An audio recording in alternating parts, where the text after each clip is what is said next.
হ্যাঁ রে মালতী, তোর বাড়ি কেচাকেচি কালকের হচ্ছিল, কি ব্যাপার রে? ওসব কিছু না, তো শুনতে হবে না। আরে কি হয়েছে নিজেদের মধ্যে বলবি। অপর লোক হোক আর নিজের লোক হোক, তোমার তো কি দরকার এর ওর ব্যাপারে এটা ওটা শুনে শুনে বেড়ানো? এই, তুই লোকের বাড়ি ঝগড়া হলে ছুটিস শোনার জন্য, আর তোর বাড়ি ঝগড়া হচ্ছে কি হচ্ছে আমরা শুনবো না? আমি নাই মেয়ে মানুষ, তাই জন্য একটু এর ওর কথায় কানটা দিই।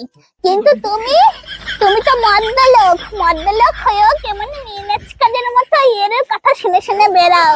তুমি আজকাল না মেয়েনাচকা হয়ে যাচ্ছ। এই, তুই এরম করে বলছিস? তুই মেয়ের মতো ভালোবাসি এত টাকা খাতায় ধার খেয়ে রয়েছিস, কোনোদিন কিছু বলি না, আর আজকে তুই এত বড় বড় কথা বলছিস? যা এখান থেকে বাট। তোমার দোকানে আর বসা যাবে না দেখছি। সবার কাছে গিয়ে বলবো যে তুমি মেয়েনাচকা হয়ে গেছে, সবার ঘরের খবর নিয়ে বেড়াও, সবাইকে দোকানে আসতে বারণ করবো।